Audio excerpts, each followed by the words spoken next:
Pour comprendre la stratégie de Vladimir Poutine dans ce conflit, il faut d'abord accepter une idée qui dérange. Poutine ne cherche pas à gagner vite. Il cherche à ne pas perdre. Et ce n'est pas du tout la même chose. Depuis le début de cette guerre, Moscou a adopté une posture qui échappe aux grilles d'analyse occidentales habituelles. On attendait un blitz. On a eu une guerre de tranchées. On attendait un effondrement économique russe sous les sanctions. La Russie a souffert, certes, mais elle a tenu.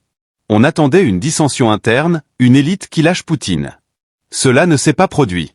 Et à chaque fois que l'Occident annonçait que la Russie était à bout, elle a répondu en lançant une nouvelle vague d'assaut. Le pari de Poutine repose sur 3 piliers. Premier pilier, épuiser l'Ukraine. Pas la détruire en un coup. Loser. La Seigner lentement.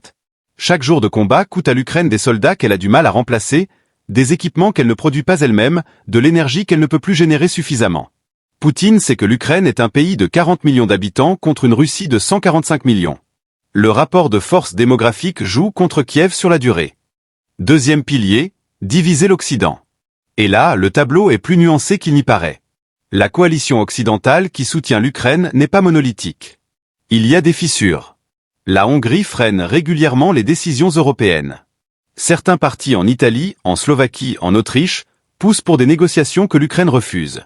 Et le retour de Trump aux États-Unis a ouvert une brèche diplomatique que Moscou exploite activement. Poutine ne cherche pas à convaincre tout l'Occident. Il lui suffit d'en convaincre une partie suffisante pour fragiliser l'aide à Kiev. Troisième pilier, attendre le basculement politique. Poutine joue sur les élections. Sur le cycle politique des démocraties. Il sait que les opinions publiques changent. Que les priorités changent. Que la guerre en Ukraine peut passer au second plan derrière l'économie, l'immigration, d'autres crises.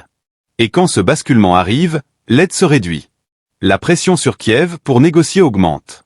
Et Moscou se retrouve en position de force à la table des pourparlers sans avoir nécessairement conquis tout le territoire qu'elle revendique. C'est ça le vrai objectif de Poutine.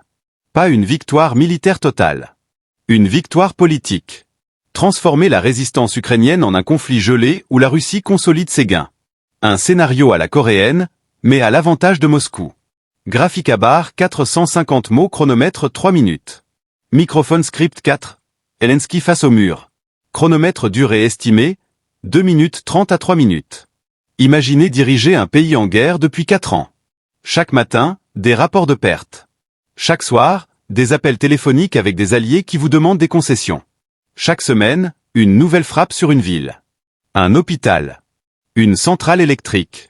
Et en parallèle, une pression internationale croissante pour vous amener à une table de négociation avec l'homme qui a ordonné l'invasion de votre pays. C'est le quotidien de Volodymyr Zelensky depuis le 24 février 2022. Zelensky ne mène pas une guerre.